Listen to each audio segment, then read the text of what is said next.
রোজা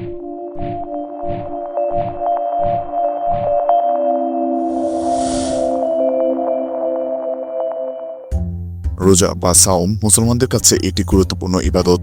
মুসলমানরা প্রতি বছর রমজান মাসে একটি গুরুত্বপূর্ণ ইবাদত পালন করে, যা হলো সাওম বা রোজা। এটি ইসলামের তৃতীয় স্তম্ভ, যা আমরা সকলেই জানি। রোজা রাখার কয়েকটি বিশেষ ফজিলত রয়েছে। রমজান মাসে রোজা রাখলে সবচেয়ে বেশি সওয়াব হয়। রোজা রাখা পূর্ববর্তী নবীগণদের উপরও ফরজ ছিল।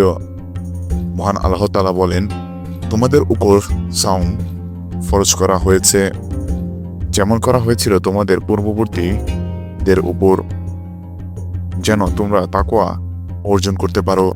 মানুষ লোভ লালসা, হিংসা, বিদ্বেষ ও কামভারের বশবর্তী হয়ে অনেক মন্দ কাজে লিপ্ত হতে পারে। সাওম মানুষকে এসব কাজ থেকে মুক্ত হতে শেখায়। সাওম হলো কোনো ব্যক্তি ও তার মন্দ কাজের ঢাল স্বরূপ।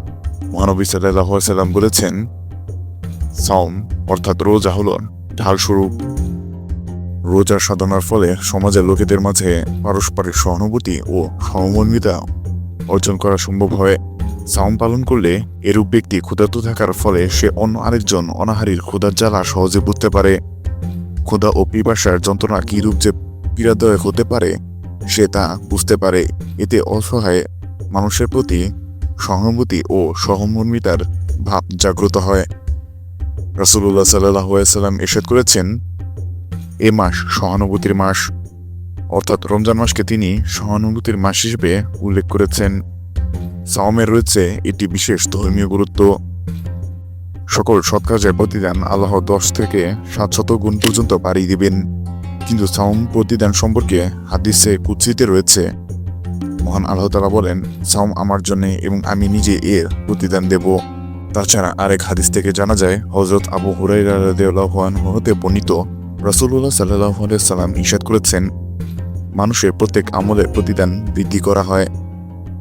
একটি নেকির সওয়াব 10 থেকে 27 গুণ পর্যন্ত বাড়িয়ে দেওয়া হয়।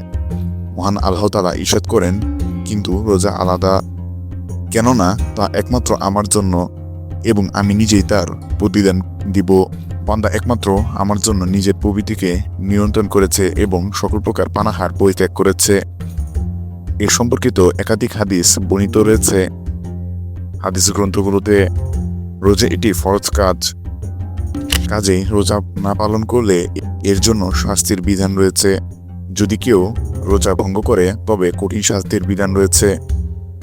রোজা রাখার বিশেষ সামাজিক গুরুত্ব রয়েছে। রোজা রাখার মাধ্যমে একজন লোক ক্ষুধার যন্ত্রণা বুঝতে পারে, সমাজের অভাবীদের প্রতি সহানুভূতি প্রকাশ করতে পারে। সাওম পালনকারী ব্যক্তি অন্যায় অশ্লীল কথাবার্তা পরিহার করে চলে, হানাহানি থেকে দূরে থাকে, ফলে সমাজে শান্তি শৃঙ্খলা বিরাজ করে। অধিক সওয়াব পাওয়ার আশায় একে অপরকে সেহরি ও ইফতার করায় এবং অভাবীকে আর্থিকভাবে সহায়তা করে। এতে পরস্পরের মধ্যে ভ্রাতৃত্ববোধ সৃষ্টি হয় এবং সামাজিক বন্ধন আরও মজবুত ও শক্তিশালী হয়। আল্লাহর নৈকট্য লাভের আশায় আমাদের রোজা পালন করার গুরুত্ব অসীম এবং এর থেকে ফজিলত রয়েছে অনেক পরিমাণে। তাই আমরা সকলে নিষ্ঠা ও আন্তরিকতার সাথে রোজা পালন করার চেষ্টা করব।